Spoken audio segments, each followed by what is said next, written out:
Jay here, Stretford, Paddock, Manchester United 3, Everton 3. Joining me, as always, is Joe Smith. Definitely, without a shadow of a doubt, 2 points drop that. 2-0 up, back to 2-2. We go to 3-2 up, and in the 95th minute, they get a late, well, as late as you can get, equaliser. I mean, it's just so deflated. Yeah, that's definitely the most disappointing result of the season. This is the worst I've felt after a result of the season, including going out of Europe, including, losing 6-1 to Tottenham, including whatever you want to say. This is the worst it's felt because, like you said, we're 2 goals up, then they fight back, do well, and then after they get their second goal, we completely dominate the game again, get a third goal, create loads of chances. Rashford missed 2 chances. We had other half-decent chances as well. And then we get the goal, 3-2, and it looked like, I wouldn't say we were cruising because, one goal up, obviously, as we've seen, you're always in it. But we were comfortable in that second half. They weren't making many chances. I think they had 3 shots on target all game. Like, the chances of that happening, you score 3 goals and you restrict your opposition to 3 shots on target and you still don't win. The chances of that are just fucking remarkable. And a lot of it you have to point at mistakes made, both going forward and defensively. Certainly defensively, because yes, Rashford missed mistakes, and maybe he shouldn't have chipped the goalkeeper, or maybe he should have just chipped it higher, or whatever you want to say. He's through 1-on-1 with the goalkeeper. You've got to score.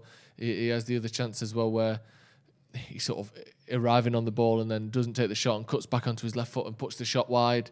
But we've scored 3 goals. That's enough. You should never leave a game saying, fucking hell, we had to, you know what it's like. You have to score 5 to win game. Well, that shouldn't be the case. You shouldn't have to score 5 goals to win football matches. 3 goals, that wins your games. And if it doesn't, you're going to struggle to win certainly the biggest trophies. If 3 goals doesn't win your games, you're really going to struggle to win the big trophies. And, just so disappointing. And we'll get to the mistakes in a minute, but how are you feeling after that? Because that's by far the worst I feel after a game this season. I feel I'm frustrated, and I think I get where you're coming from. Rashford has a couple of chances, but again, he doesn't take chances. We scored 3 goals. He set up the first one with a great ball. I don't think you can put it and go, we should be scoring. We needed to score 4 to win a game of football. Yes, he could have killed the game, and I was annoyed when he didn't. But you score 3 goals at home, you should be winning. And I'm sorry, the game changed when you're 2-0 up and your goalkeeper makes just palms it out to the core, I think it was, which for me was an easy save to make. I think David De Gea could have caught that. Daddy Shields in the super chat just said De Gea just played Henderson into the #1 spot. I don't know if he has. Ollie seems to stick with De Gea quite a lot. I know that Dean Henderson's come back into the team after being on loan at Sheffield United. So you think he'd been moved back with a view to getting some game time, but I don't know. Personally, I'd like to see Henderson given a chance. It's not all De Gea's fault, but for me, the first and the third goal, I've been looking at him because I think he can do better for the first 100%. It's the only thing he shouldn't do is what he does, palms it straight into the core. And for the third, just come out, just get the ball out. It's what is it? The flick on, it's like 3-4 yards out, and Calvert-Lewin, he's not even close to him. Do you know what I mean?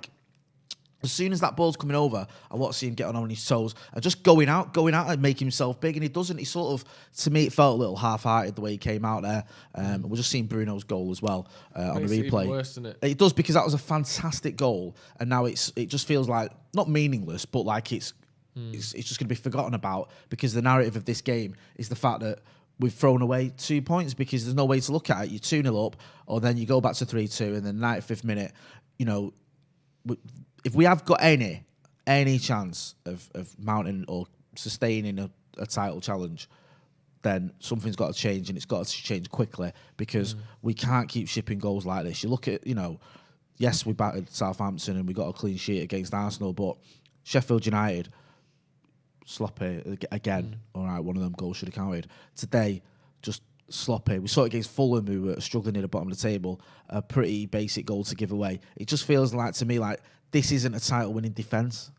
We can score goals, but I don't see how this defence and this goalkeeper, and being brutally honest, I know he's won a title in the past, but this defence and goalkeeper you can rely upon to win the title, because what you should be able to do is get a goal and rely on your defence to get you the win. And I don't feel we're there yet. No. I feel like now, you just said it earlier, we're almost at the point where we need 4 goals to get a win at home, which is just ridiculous. Yeah, absolutely ridiculous. And the first one, like, Calvert-Lewin makes a good run. Maguire, I think does well and pushes him out wide. Yeah, he was well out wide. He's almost on the goal line when he has that shot.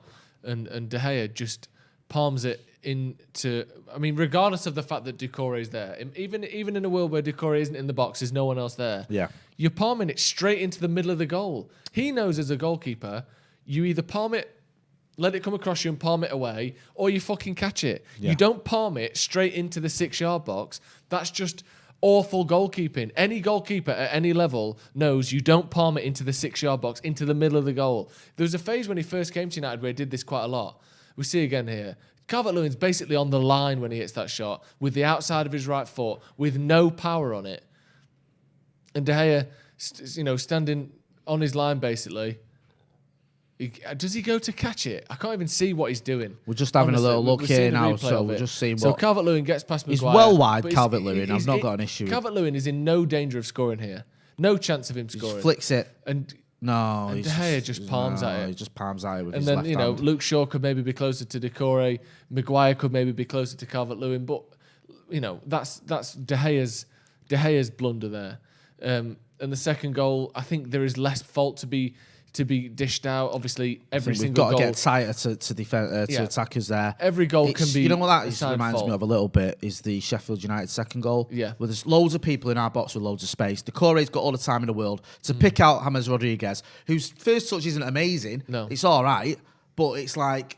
he sort of just gets it in front of him, and then he's got time to set himself and to rifle off his shot. There's no one there to block it. Because Fred goes all in for the block as well. He then can't try to... He tries to cut out the ball, so he can't then block the shot. I think there's that goal, the second goal, is the sort of goal that's frustrating because you've conceded, and of course you can assign blame. Maybe Lindelof should have tried to head it out for a corner rather than straight out the back. Maybe Shaw could have got closer to the crosser, Doucouré. Maybe Fred could have blocked the ball. Maybe Lindelof could have got... That's one of those where there's a few small mistakes. For me, that second goal isn't the problem. The problem is the first goal, which is awful from De Gea. Yeah. The reaction to that goal, which allowed the pressure to build up to that second goal. Yeah. Because they had all the ball after that first goal, got the second one 5 minutes later. And then United recovered really well. And we said it on the watch along, we said it. We actually recovered quite well here. We had all the ball. I think it was the 10 minutes after Everton scored, we had 80% possession, something like that. And Rashford had his chance and missed it. And then we got the goal with McTominay, a little bit of a lucky flick on, but it's not lucky because he won the header, surrounded by 4 Everton players, a sort of just brilliant header that he rises and wins it and knocks in the corner. And then it felt as though we were in that mode of this game means a lot. We'd watching it, you could feel as though the players were thinking, this is a big game, this is a huge game. We were wasting time, we were slowing it down, we were professional fouls, we brought a defender on for an attacker, we did everything you possibly can do to close a game out. A little bit of gamesmanship from Cavani. We cheered like we'd fucking scored 93 and a half minutes into 94 minutes of time, and Cavani wins a free kick on the edge of our box, and we still managed to get the ball up the other end, bring it back. Tuanzebe makes a silly foul, but it's not the worst foul ever. It's basically on the halfway line. If Fernandinho does that, you call it a smart foul. Yeah. When Tuanzebe does it, you call him an idiot. And even in that time, from Cavani going down, 93 minutes, 30 seconds, 4-minute stoppage time, we managed to concede a goal, and it's just fucking heartbreaking, especially when we're holding on to some, somewhat optimistic, somewhat silly, somewhat over expectation, but we're holding on to this idea that we're trying to stop City winning the league. And then these huge games like this where you're comfortable and then you let it slip and then you go ahead again. And to lose that and lose that lead and drop the points just is so upsetting and so frustrating. And you saw our reactions at the end of the game, just lost for words almost live, and you can sort of... Now I'm piecing together what I've just seen, but it's completely devastating, that, isn't it? It is completely devastating. Just looking into some of the super chats. Jerome T. Green says, worrying that the players think they've won the game. We need to keep 100% concentration until final whistle blows. This one hurts, lads. Echoing what Joe's saying there. Kimani W says, why are we so dog piss in set piece defence? I don't know. That's a very good question. Alex Metcalf says, time for De Gea to be dropped permanently. Not a single keeper in the league who is as big a coward as him. Come and dive at his feet. Pathetic. Let's have a little chat about that, because he has to be one of the main talking points. Going forward, I think Cavani looked good. Bruno, again, with one of the most sort of iconic goals I've seen in recent years from Manchester United. Yeah. But at the other end, De Gea, do you think it's time to drop him? Personally, I think De Gea has been much improved over last season. He was making mistakes. I would say he made 5 or 10 mistakes like that last season. Probably closer to a dozen throughout the year, where he's just palming balls down, and sometimes they would come to something, sometimes they wouldn't, sometimes they cost you the game, sometimes they don't. But he's cut a lot of that out this year. And whether that's the introduction of Henderson, whether it's just a bit of confidence, whether it's, we're scoring more goals so we don't have to do as much, who knows? But then to do that and essentially cost us the win is, with someone as good as Dean Henderson on the bench, would you be looking at him? 100%. I think you got to remember as well is, you said there a dozen mistakes. That's unreal for a keeper. I can't remember. That was a guess number, but it's not beyond the realms of possibility. We still make a lot of mistakes. It's around a dozen mistakes, and I was, we had a debate in the summer, and I was saying that I wanted to see Dean Henderson come in, but I just wonder how much that plays on your mind as a defender as well. That you've got a keeper who just doesn't command his area, can't come out and clear anything out. And also as an attacker against De Gea, you've got to be feeling confident. If you get in his face, if you get in there, especially set pieces, we're always looking vulnerable. And I was saying this on the preview, I don't think Dean Henderson has completely shone when he's come in. He had the mistake against Sheffield United where it was just a complete balls up. But he does do a lot of good didn't things. Cost us the game. Yeah, exactly. I think, you look at the game, I think it was West Ham where he played quite well. And he does command his area better than David De Gea does. Is he as good a shot stopper as De Gea? It's debatable. But I think at the minute, now you're looking at it and you're just thinking, De Gea's lack of confidence has got to be costing us goals. Well, he's costing us goals. And it's got to be costing the defence as well, because they've got to be looking at it behind and thinking, is this guy, can I trust him? You saw it, Harry Maguire there. But some people are having to dig it in for the free kick, saying he's playing everyone on the side or whatever. But for me, I still think my keeper can do better. I still think, and I wonder if that plays on defenders as well, where they are a little bit too deep because they're not confident enough with the keeper. Just come out, just clear it out, man. Yeah. Just take everyone out. Do you know what I mean? We've always had keepers capable of that, but historically when we've done well, keepers that can command their area, and De Gea just doesn't do it. And it's the thing with him as well is we have this conversation every season. Yeah. He's not going to change the way he plays. He's not going to suddenly become a commanding goalkeeper. No. So you either bring someone in who is, or you just accept that part of his game isn't there. And, usually you say De Gea's kept us in games and won us points and helped us win trophies. But right now, I think he's more of a hindrance at times. I really do. And it pains me to say it because he's been a great servant. But I think I've seen enough this season to think that today's the straw that broke the camel's back, and we've got to bring Henderson in. I think at the moment, and he has been better this season, but he's not winning us games at the minute, is he? He's not. He's either doing what you'd expect of him or less. I can't remember the last time he had a genuinely outstanding game, and you shouldn't have to. If we're challenging for titles, challenging for trophies, we're not expecting him to have 15 outstanding games a season. No. A handful. Where every single game, you look at certain games where, and I know we didn't win the game, but I think there's Everton. Sorry, we did win the game. Everton last time, I thought Maguire was brilliant. Where Everton away, I thought against Liverpool he was brilliant. There's Wan-Bissaka against Manchester City at home, he was brilliant. Luke Shaw in the last game, he was brilliant. Most of the players in the squad, and obviously Bruno is easy to look to, and Cavani is easy to look to, but there's a handful of games where they've been outstanding and put genuinely huge contributions towards us winning games. And at the moment, I can't say that for De Gea. And we used to be able to say that. Yeah. It's easy to say, oh, well, he's a goalkeeper. It doesn't work the same. And I know it doesn't quite work the same. But we know David De Gea for long enough where there have been seasons where he has won us games, where he has a handful of times been the difference between 3 points and 1 point, or 1 point and no points. Yeah. And this year he's not, for the last, let's be honest, 2 years, he's not really doing that as much. And he's made less mistakes. But today, the ball's won there, and the ball's bouncing twice between the penalty spot and the 6-yard line. The ball is bouncing twice, and he's nowhere near it. No, he doesn't get near Calvert-Lewin.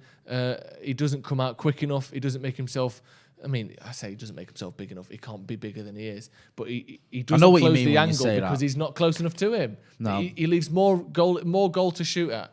We've got a quote apparently from Ollie, I think. And he says, we should not even be considered as title challengers. We have to get better as a team and see where we end up. We need to stop conceding easy goals. I mean, he's talking about that conceding easy goals. And I know I don't know what the rest of that quote is, and I might be wrong, but, you know, it's obvious who the culprits are for that. Do you know what I mean? If you're calling it an easy goal, why are these easy goals? Yeah. Do you know what I mean? The first one you're talking about there, and okay, if you're going to be extremely harsh, you might say, well, that Harry Maguire can cut out the flick of the shot. It's not even a shot, really, is it? It's just a cross. Just a knock towards goal. Maybe you could do a little bit better. Maybe Luke Shaw could be tight to Decore, but the obvious error is the goalkeeper. Yeah. That's, you know, when Harry Maguire forces Calvert-Lewin wide, I'm not annoyed with him. I think he's doing the right thing. I don't expect Luke Shaw to be anticipating his goalkeeper's going to just put it to Decore. Right. So, again, that's David De Gea. And for the third one, you know, why is that an easy goal? Because you've got a goalkeeper who's just not coming. He's in no man's land again. Yeah. Do you know what I mean? Come out and clear him out. Or you know, it's not better, but stay on your line then. But he doesn't. He comes into the middle of the both. Neither. Yeah. And he may as well not be there. Yeah. He can't sort of set himself and make a save because he's too far out of his line. But he's never going to block the shot because he's, you know, 3 yards away from him. Yeah. The shot is taken from basically the 6-yard line, and De Gea is exactly in between the positions. He's 2 yards off the shot and 4 yards off his line. Like, you're not going to do anything there. The ball literally has to go straight at you for him to stop it, and you're not covering enough of the net. We've got a few super chats. Meb, go on, I'll let you get onto them. I don't know if it's ill or 3 or I don't know what it is because it just looks like the same thing. Ollie at the wheel, blind loyalty all the way. If you disagree, you're not a real United fan. Jesus, even my mum noticed United's defence has no pace. Still, I saw this coming and just won 185 on the draw. Fair enough. Gorm Burner says, of the few chances I could see Everton get into my deepest nightmares, they did, and they scored 3. 3 random chances, 3 goals. We played a good game. Yeah, the annoying thing is 3 shots on target and to score 3 goals. Obviously, I'm not going to say they're lucky because they made the chances and they scored them, but the odds of only having 3 shots on target and scoring 3 goals is quite amazing. Mega Kirshan says, we need to invest in the defence in January. Well, we're waiting a year for that because it's February now. Oh, we needed to. Sorry, I apologise. Yeah, maybe we did. But I think it seemed, of all January transfer windows, this seemed like the hardest to buy players. Look at Liverpool, who literally have no defenders, and it took them till the last day to nick someone from, you know, the Championship. Jonathan Preston, Tuoy says, probably as good as we played all season, and again the defence cost us. Scoring 3 versus a decent Everton side should be more than enough to win at home. Very hard to take dropping points tonight. Yeah, very similar to what we've said there, isn't it? That, you know, 3 goals should mean 3 points. ZD1112 says, please, can the board pipe up or leave? Buy a good defender for this current team or stop sitting around praying Ole can save you.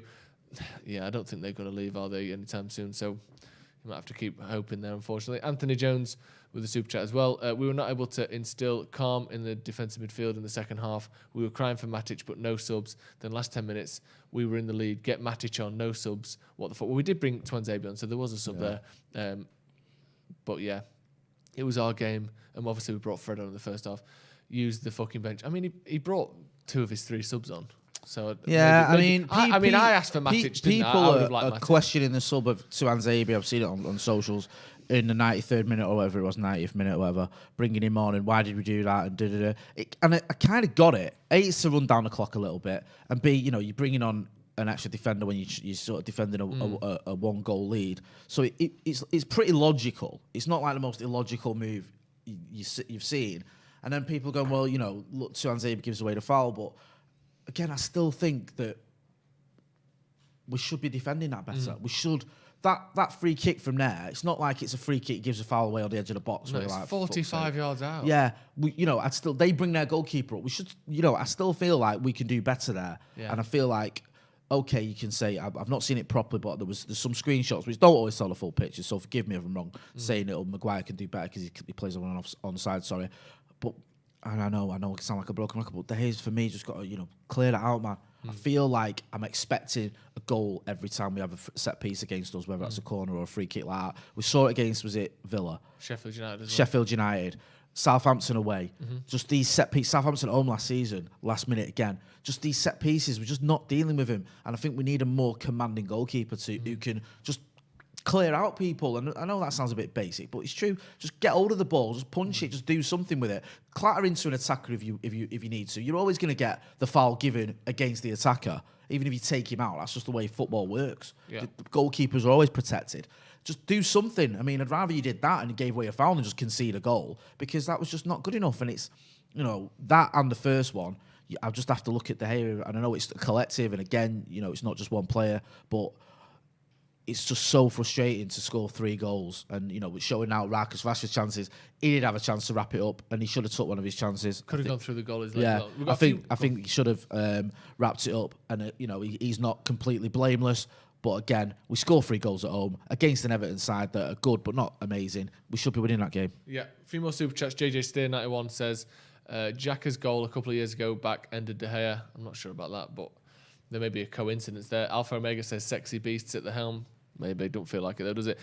Burnside is back, says comfortable at 3-2 with that back line. Nonsense. Childlike defending from all 4. Sure, mistakes on all 3 too, but wank him off more. I wouldn't say there's mistakes from all 3. The one night, the first one you say, he's got to be close to the core. But I don't know.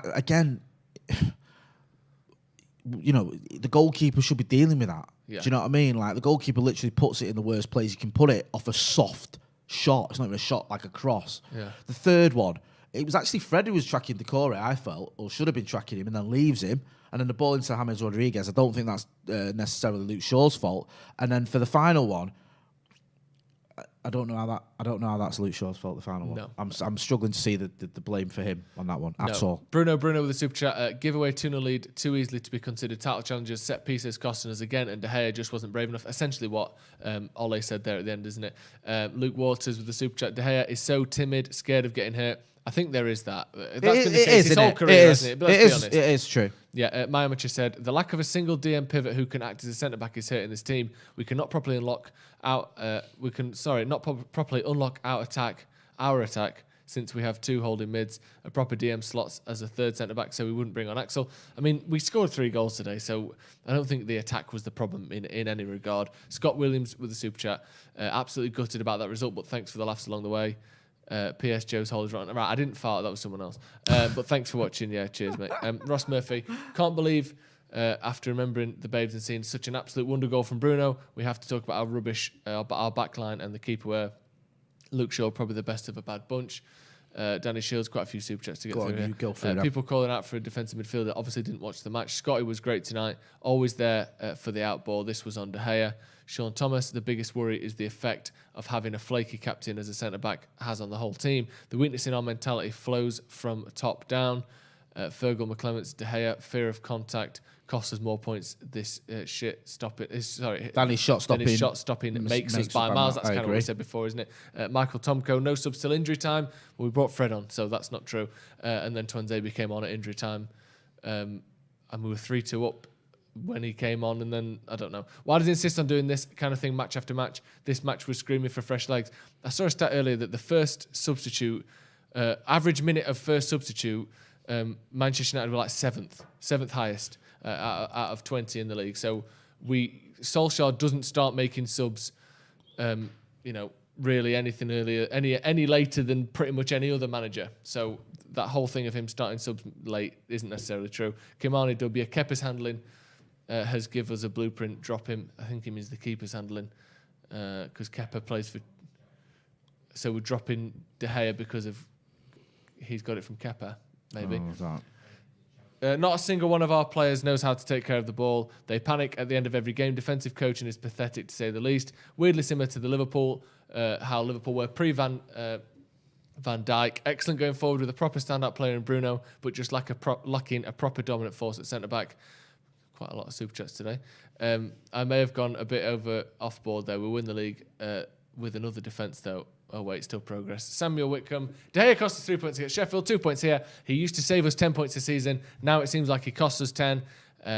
Atul It feels like Harry and Victor just look at each other, waiting to be the leader and not take any serious responsibility. Sai from Yangon says, I'm pissed off, bruh. Maguire is a clown, could have cleared the first goal and almost gave a goal lying on the ground like a dirty pig. I don't know how he could have cleared the first goal, to be honest. Abdullah says, we have an attack capable of winning leagues, but but a defence that will cost us. Their goals were the results of mistakes and bad defending as a team. Peter Kelly, we need to win tomorrow and hope Spurs and Everton take points off Arsenal. We need City to win tomorrow and hope Spurs and Everton take points off them in the next 3 games. I mean, I would like City to lose. Are we? I mean, I think it's Peter Kelly there saying about top 4. I don't know what's. I guess he's hinting towards Liverpool dropping points and City dropping points over the next 4 games. Ivor Boner says, hilarious, daydreaming defenders and poor finishing cost us. Yeah, you're right. Everyone's an expert in hindsight. Sick of the overreaction after every game. This is according to Max. Concede a lucky flick at the end, but there's plenty of positives. I guess that says season. Peter Kelly talking about that tomorrow. Now this game, City against Liverpool. Is that game got more important for you now, Jay, or is essentially a title charge going to always be difficult, and that's not really going to change no matter what happens tomorrow? Yeah, I mean, listen, I feel like we keep saying this, don't it? Though this game, we've got to win this game if we're going to have a title challenge, and if we don't win this game, the title's over. The title challenge is over. We're almost saying it every game, and there's always twists and turns in the title challenge. What sort of the thing what I wanted to see this season was us take it sort of close to the wire, getting that experience amongst the squad of being in a title race, a proper title race towards April, because that you build on that and you use it. And it happened with the Scousers. They were in a title race with City. They lost it. The next season they have the experience. They won it. City did it many years ago. They get there or thereabouts, and then they kick on. Sometimes it just helps where you've got players who've been there before, and we haven't really. We've got Nemanja Matic, David De Gea, and Phil Jones, I think, who've been in Premier League title races. Yeah. And that's not really enough to call upon in terms of, don't worry, lads, I've been here before. The big boys are in. Yeah, it's 2 of those players seldom start. So that's the frustrating thing for me is I didn't expect us to win the title, and I still don't, if I'm being brutally honest, but I want us to be there or thereabouts, and I feel like we're just dropping silly points. The Sheffield United game was a silly game to lose. This tonight was just a frustrating game to drop 2 points. That's 5 points in 3 games or whatever. It's 4 games, that were completely unavoidable. Arsenal, you can maybe say, all right, a draw at the Emirates isn't the end of the world. But it's just, it adds up. And when you look back at it over the course of the season, you say, you know what? We could have sustained a title challenge if it wasn't just for silly errors. And you look at the Sheffield game and the game tonight, and that's how it feels. So we've got to resolve, got to bounce back. I think we've got West Ham in the cup, haven't we? Yeah. The good thing about that is I think that's a game that Dean Henderson would have started anyway. Yes. And that sort of gives Ollie a get-out-of-jail-free card, because he can say, well, Henderson's in, but he was always going to be in because it's a cup game. And then he can say to Dean Henderson, like behind closed doors, whatever, this is your chance, show him what you can do. Dean Henderson shines against West Ham, then Ollie's got a decision to make. If Dean Henderson has a shocker against West Ham, then it's like, well, I can't be dropping. You want me to drop David De Gea, but look at Dean Henderson's not stepped up. So I think it's a big game for Dean Henderson. I'd be very surprised if he doesn't start against West Ham. I'd be a little bit disappointed with Ollie if he doesn't, if he sticks with De Gea, because I think that's just the wrong move. Yeah, I think we would have seen him anyway, and we will see him, and we should see him. You look at the table there, it's not the worst thing ever, is it? I know when you don't look at the games in it, how many games played. Got 2 games in hand, and they can go 8 points clear, which is obviously a huge lead, but they've dropped a fair few points this season. We need to hope City go through a rocky spell at some point pretty soon. Obviously they've got Liverpool, and then I think it's Arsenal, Spurs and Everton back to back toward the end of February, so there's the opportunity. City needs to start dropping points pretty quickly if we want this to be anything other than another title for Manchester City. But there's still hope, there's still a chance. What was it, 23 games into the season? There's still plenty of time left, plenty of changes left. It's all about the nature of it. You were saying the other day, if we'd have been 3-0 down and drawn 3-0, we'd be buzzing now. But it's the way we've dropped those points. Do you know what I mean? We've just thrown it away. Exactly. It's just not. Yeah, it's not great. We'll wrap it up there because we've got the fan cams coming up. You're going to hear from Stephen House and you're going to hear from Adam McCullough as well. Don't forget to check them out. And then we'll have 7 reasons from McCullough in the morning. And there's all sorts coming up as well. And we'll be looking ahead towards that West Ham game later on. Well, not later in the week. early next week. So make sure, if you're not subscribing, you are subscribing, liking and sharing. That's been Joe Smith. I've been Jay Motty. This has been Live Review. Thanks for watching.